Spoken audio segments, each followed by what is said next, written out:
Welcome back to the What Are You Made Of podcast with your boy, Mike C-Roc. So glad to have you here. I'm so thankful to be here with you today.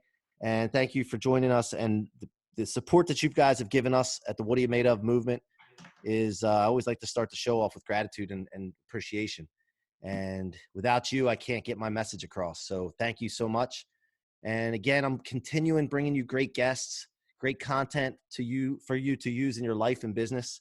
And I just want to continue that with my friend Tim Storey today. And I'm just going to give you a little bit of a background of Tim and, let you guys hear from him what he's made of. Tim Storey is an acclaimed author, speaker, and life coach, helping people create the future they desire.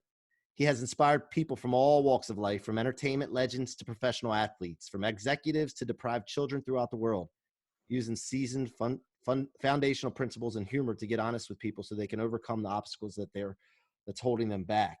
Tim also leads Congregation Church in Placentia, California, which meets weekly and provides spiritual insight and direction for people of diverse ages, backgrounds, and needs.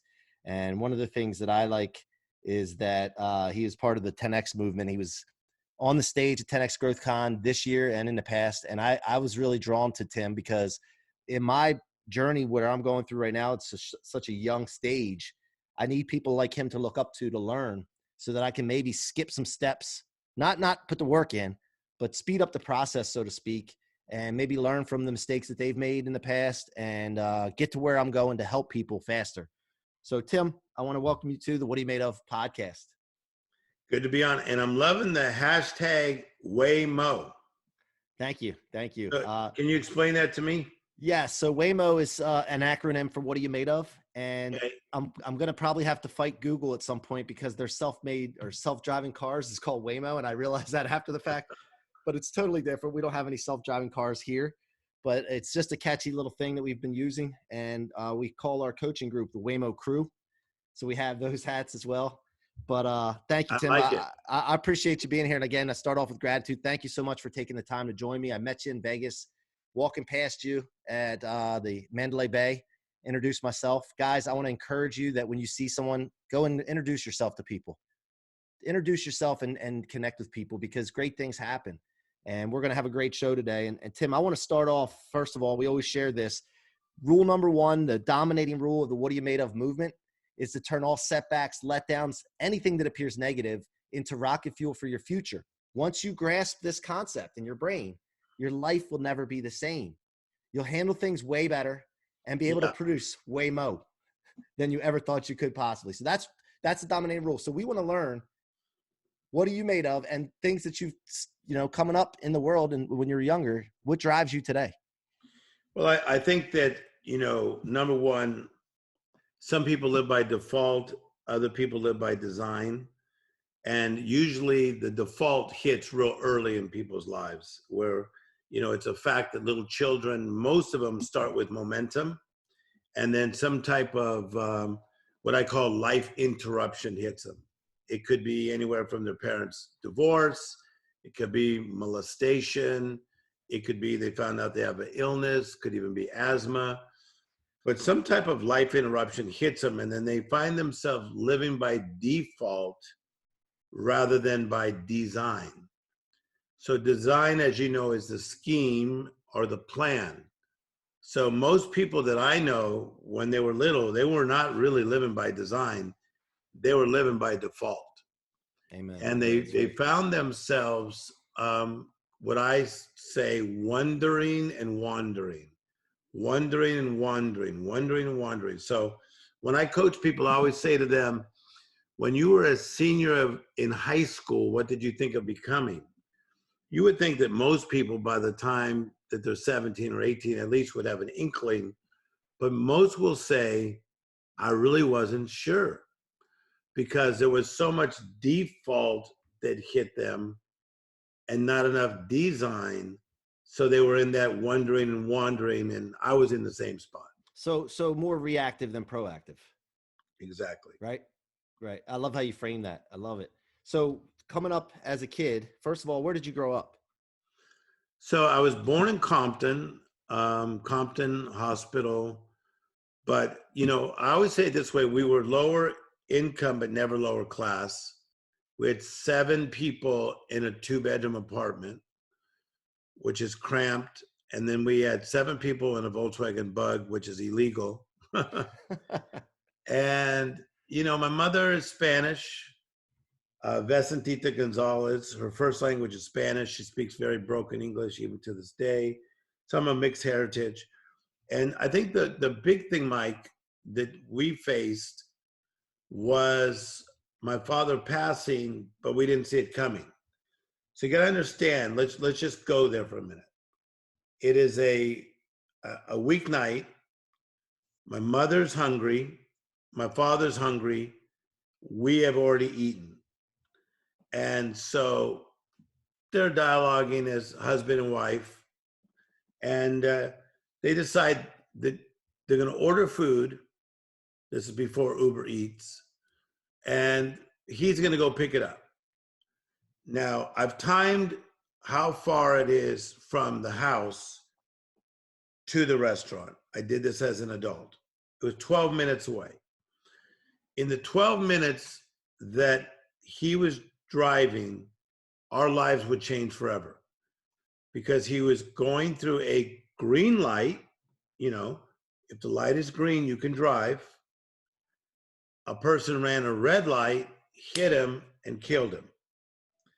So in a 12-minute drive on a regular day to go get food from a restaurant, to pick it up to go, it just shifted everything.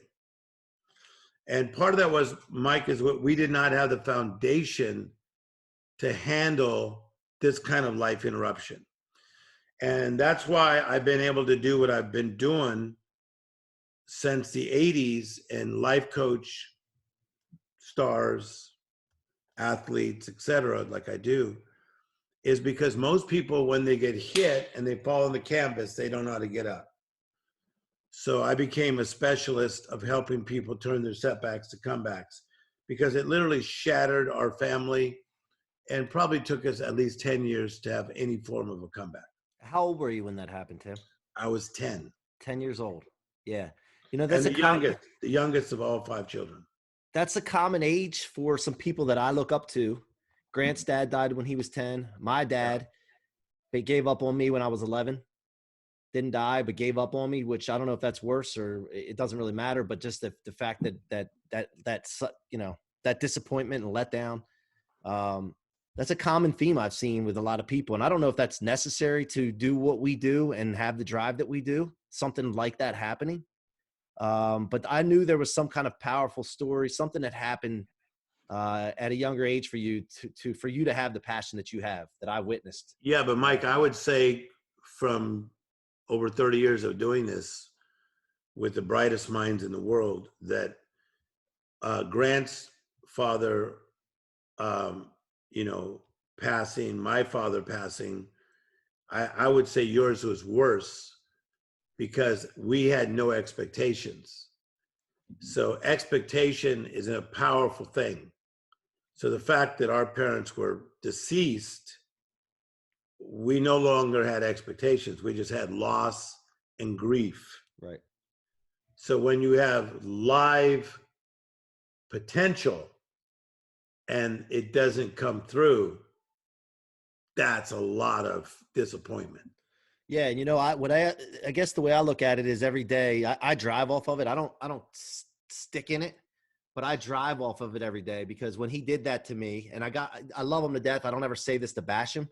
I say this for other people that were giving up on, and I want to show them as a role model of how to go, and you can still get to certain levels and be successful and help other people despite that fact. But also there's a little bit of me, the stubbornness in me, and I don't know if it's right. I want to prove him wrong.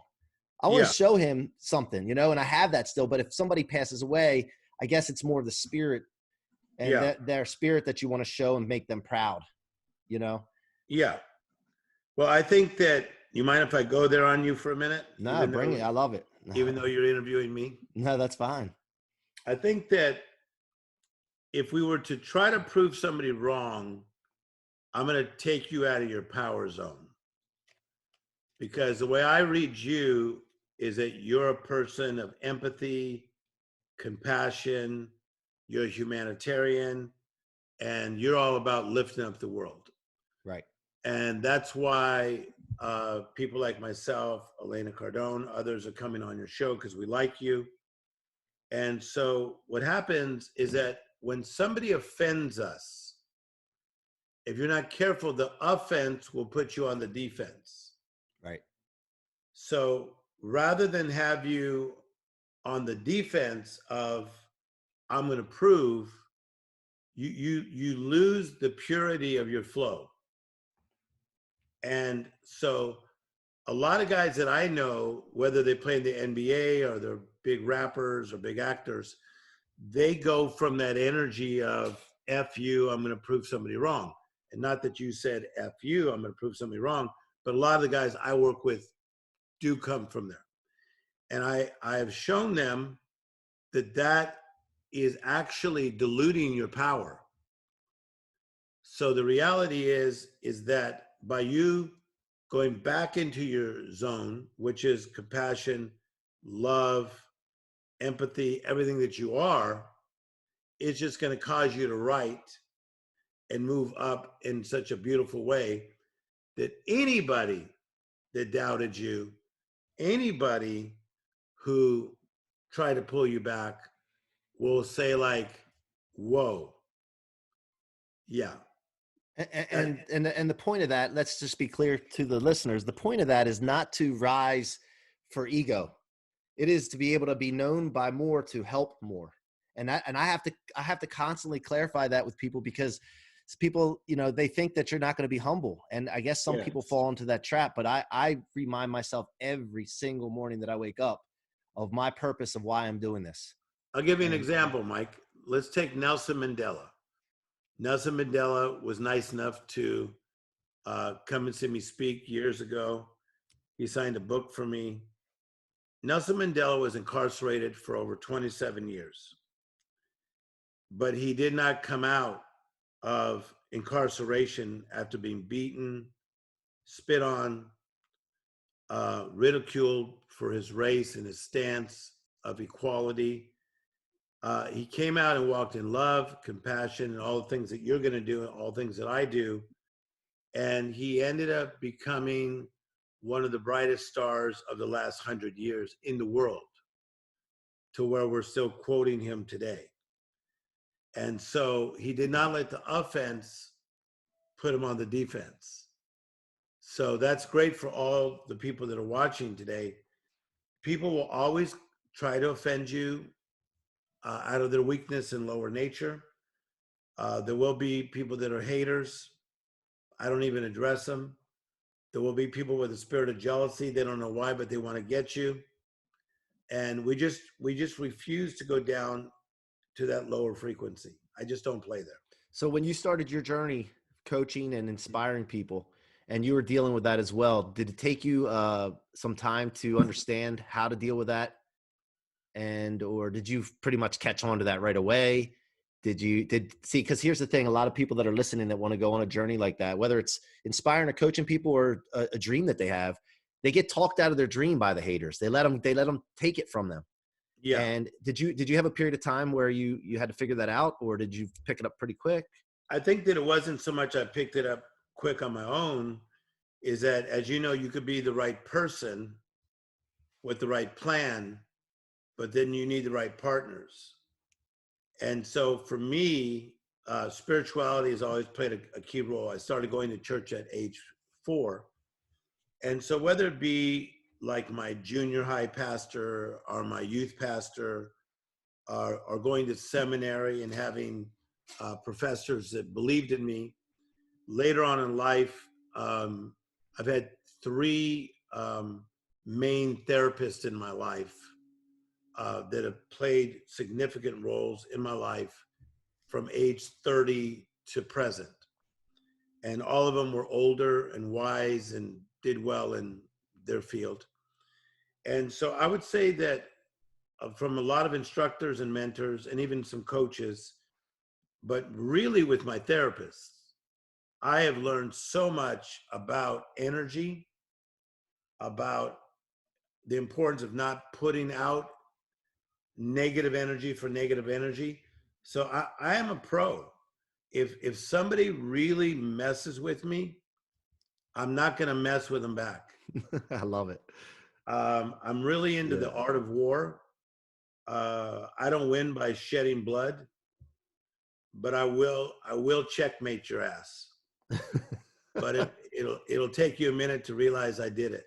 Yeah. Yeah. And I That was love, that was gangster. yeah, it was straight out of the gangster's playbook. Hey, and you know what too I like about you as well? You have a cool demeanor, man. You're just cool. I don't feel like I had that. I'm like always like fire, let's go. I love the coolness. He's like drinking the tea and everything. I love it. Hey, so well, I always talk about the journey being invisible to success. A lot of people don't share their journey, and a couple things I want to talk about. By the way, before I get into that, I want to remind people Tim's got a program out right now called World Shakers Network. It's going to be a Yeah. once a week Zoom video call, and I think it's only $47. Am I right, Tim? Yeah, $47 a month. Oh yeah, $47 a month. And the reason for that is my one-on-one counseling, which is phenomenal. I have over 1,300 pages of workbooks, manuals that I've accumulated over a 25-year period. Probably got about $70,000 into that. But to talk with me is $1,000 an hour.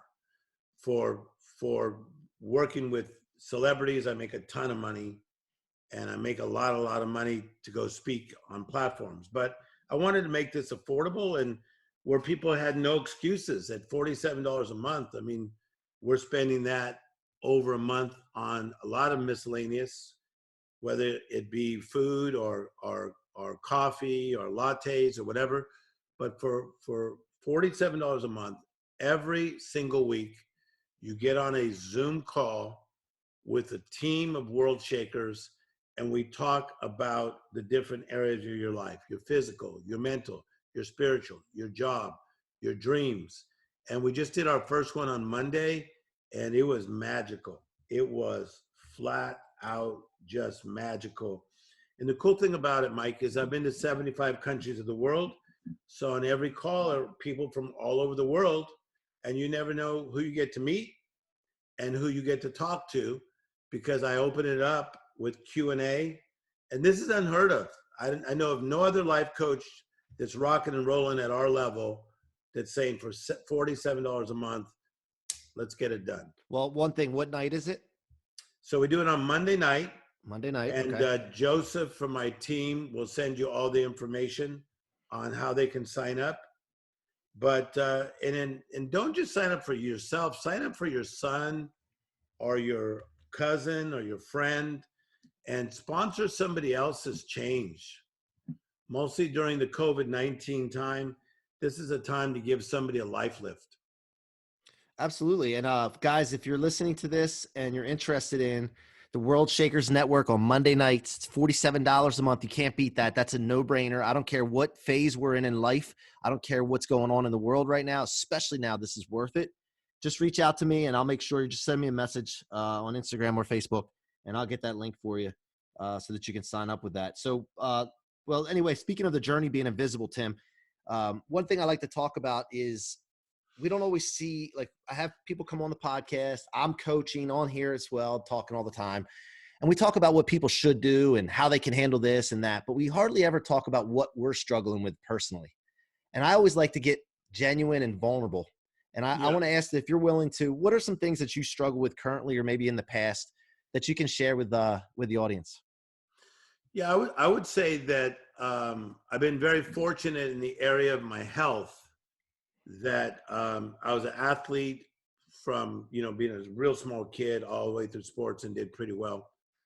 Then I would say probably about 3 years ago, I started feeling a lot of fatigue in my life. And that was not easy because at that time I was traveling so much, and you're speaking in a lot of different arenas, different parts of the world. As I mentioned earlier, I've been to 75 countries, and I was just so doggone tired. And when I did all this testing, they couldn't figure out what it was. And then it came down to this thing that they call leaky gut. like I was having problems with my stomach. And so the more research that people started sending me, some of my friends, because maybe I told three, we started finding, Mike, something that you probably know is that they call the gut like the second brain. And so I was having brain fog a couple times in the middle of a seminar where I'd be teaching. I'd forget what my point was. I had a lot of really deep fatigue. And through a team of a trainer, nutritionist, and just people who cared, great doctor, I've come through it probably about 80%. But that was a first. And I don't open up about that much because I don't want more people sending me more information. Right, right, right. But Everybody's a doctor.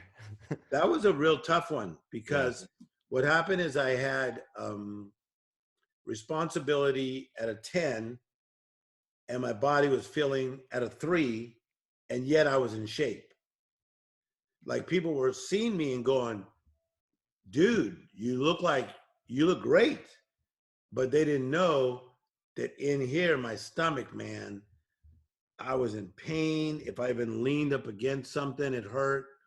So anybody that's ever been through something like that, you would know what I'm talking about. But that was a time of being vulnerable, of I had to turn down some conferences and didn't tell people why. I'd have to turn down some really great social events, just didn't have it in me. And so it's taken me a while to get through, but I'd say I've gone from a 3 to about an 8. Now, the thing is that was a physical ailment, but it affected you mentally. Not only you're foggy, but you also had to you had to think about the fact of, is there something wrong with my brain? Is there, and how to get over it and then get back on track, right? No doubt about it. And there's some great books out there that I will not even promote, but through some of my psychologist friends, nutritionist friends, and even Dr. Amen, who's a friend of mine from the Amen Clinic. The more you study about the stomach, it really, as you said, can affect you. And it was affecting my mindset. So for a guy that is optimistic because of DNA, I'm not just optimistic because I feed my faith. That's part of it, but it's in my DNA. I was waking up, Mike, feeling sluggish. And then I try to go to the gym and I could only take it so far. I was like, whoa, something has just gone awry. So I mentioned that for a couple of reasons, but one being is that, guys, sometimes we got to play hurt. We got to play hurt. You know, I got an 89-year-old mother and I'm still the overseer of my mother. I'm the youngest of the kids, so I got to play hurt. I've got 2 kids. I got to play hurt. I got a pretty big business. Got to play hurt. I got TV shows. I got movies. I got plays. I had to play hurt. Not one time did I walk into a meeting at NBC, CBS, Fox, anywhere and say, "Oh, I'm playing hurt." In fact, my last book deal that I just got is with HarperCollins, and I believe it's going to be massive. It's coming. My new book's coming out around probably about April next year. Is when I went for this meeting in New York, I was brain fogged out. So when they were talking to me, I felt like it was Charlie Brown's parents talking. Wow. Yeah, do that. Do that. Wah, wah, wah, wah, Yeah. wah. I knew you could do that better than me. I used to watch that. That's how I felt, man. Oh, man. So, yeah. So then another question I want to have, because I told you off the air here that I want to be like you when I grow up. Of course, I want to be my own man and have my own unique brand, so to speak. But I admire you because of what you've accomplished so far, the connections that you've made, the relationships you've developed. What is some advice for someone like myself or someone younger that's coming into this world that we do the coaching and inspiration? And I want you to go back as well with that the second part of that question would be to before you had those connections with some of the people that we know of, like Oprah and the NBA players and so on. Yeah. When did you start to see that, man, I'm really having an impact that people are recognizing on higher levels? Yeah. So what I would say to you, Mike, because number one, I like you. You're a good guy. is that it's easier than we think. You have to build your spot. You build your spot. So let me go back. Steve Harvey, he built his spot as a comedian. And then now he has like 7 shows, but he built his spot as a comedian. So they liked him as a comedian. Kevin Hart built himself as a comedian. And now he's running this gigantic empire. And I thought Grant Cardone did a great job of interviewing him at 10X. Okay, so let's just go there. My friend Michael Mina, the famous chef, he built himself as a chef, and now he owns like, about 50 different restaurants. I built my spot as this guy, the comeback coach. I cannot be beat as a comeback coach. I literally cannot.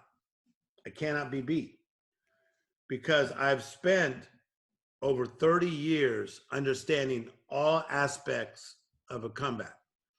So I've never looked for one celebrity that's had a setback and said, I'm going to chase them down.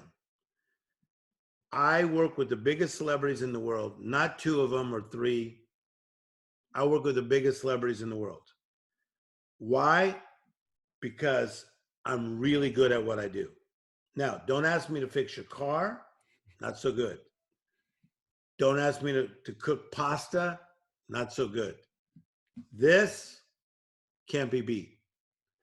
So build your spot where you can't be beat and you're the best version of yourself, and the spotlight will hit your spot and we'll come looking for you. Gotcha. Makes sense. What you got, we need. Right. So people need this mostly now. So people are saying, whoa, your world was blown up before, but it must be way more. It's not 10X, it's 20X. Did you say Waymo? Or Waymo. Waymo, because there's Waymo. No, it's Waymo because I built my spot over all those years. So build your spot and the spotlight will come out on your spot. Right. And so get really great at something, really Malcolm Gladwell yourself, and do 10,000 hours and become a master at something. So that's what you're doing right now. You're working out your mastery, and then you're making it to where I have to look for you. Right. An attraction model. Create an attraction model, right? I talk about that all the time. I run a mortgage company in the Mid-Atlantic here, Nations Lending, and we want to create an attraction model for recruiting, referral partners, and customers. And so it's a 3-prong attack for that. And then I'm starting to teach the people that I coach, hey, get attractive. And so that's what you're talking about. I love it. And so when you do that and you're focusing on the one thing, then you could start branching off and having all the other little things. Because some people look at you, they look at Grant, they look at people and they see, and Kevin Hart, they see all the stuff that they have going on. And they're like, where do I even start? But you start at your one thing that you are, that people can find you. And like you said, the spotlight can be on you. Yeah. So to give respect to Keller, who wrote the book called The One Thing. Yeah. You do go after the one thing, but here's what you got to understand. So this idea of the comeback, the first comeback book I wrote is in 1992. Okay. And then Oprah Winfrey took this version of it and blew it through the earth for me by interviewing me for 1 hour on the comeback. Okay. But I'm now working on a movie right now with Will Smith. And what is it on? Comeback. I got a new special coming out on AMC theaters next year. What's it on? Comeback. I got a new show coming out on prison reform. What's it on? The Comeback. I got another show on the homeless. What's it on? The Comeback. I got a new book with HarperCollins. What's it on? The Comeback. You see the thread? Yes. That's powerful, right? Absolutely. I get it. Very powerful stuff. So, so in coaching everybody who you usually coaching with you, guys, find that one thing that you're phenomenal at and you're hard to beat. And we're going to come looking for you. So the comeback will never stop for me, because somebody is always going through recovery or discovery at the same time. It could be a breakup, a child with their daughter, a problem with their daughter, a problem with their son, a problem with their health. So somebody will always need Tim Storey because they're always having a setback and they need a comeback. Awesome. That's fantastic. And listen, one thing, but we'll end on this question here. And before I do ask you this question, I just want to give a shout out to Jeff, the entrepreneur, Jeff Cunningham. You did something in his life. I don't know if he told you this, but you were at a speaking engagement and he stood up and you spoke some life into that kid, man. And I just want to give a shout out because you're one of his heroes, and I appreciate his support of my movement as well. Yeah. So, and that makes me feel good, Jeff. So thank you. So what I want to end on is when you first realized that you did have an impact where people that had some status in fame and in our culture, when was that first moment that you felt like you had made it, that impact, or made it, quote unquote? I think it goes way back to the 80s, and I was speaking at a church, and I looked out and I'm like, yo, that's Denzel Washington. And then Denzel came in the back and he said he was doing a movie in that city, and that somebody had told me, you got to see this guy. And then I was speaking at churches at that time, predominantly. Now I'm like probably 50% churches, 50%, 10X type meetings. And then I looked at another meeting, man, and boom, there was another guy. And then boom, another lady. And then boom, another. And a lot of the entertainers started coming because they felt that my approach to speaking about spirituality was unique. There was a lot of humor involved, and it was very inclusive because I would draw people from Jewish faith and all types of faith, even though my background is Christianity. And so, Mike, I think what happened is that it just kind of blew me away. I'm like, man, these are like guys I look up to. And then I started a Bible study, and people like Jack Lemmon, Walter Matthau, Tony Curtis, James Caan. It was the old dudes, the cats that just were running the game. Yep. And then later it went into the Brad Pitts, the Robert Downeys, and on and on. And then Kanye West, P. Diddy, blah, blah, blah. But I think it was just, like doing my thing. I call it cooking in the kitchen. I was just cooking in the kitchen, and then there was Denzel. And I knew I was onto something. I was onto something. And what are you doing now to keep yourself, like, from the 80s and then forward, just constantly reading and studying and trying to better your craft? Like, how do you continue to level up, so to speak? So I the way I look at it is that I'm 59 years of age, but I'm young. I'm a young 59, but I was really, really out there strong at 20. And so for me, I get a lot of energy from the young cats coming up, whether they be rappers, actors, ministers, entrepreneurs, thinkers, humanitarians. So I've really surrounded myself with a lot of young people.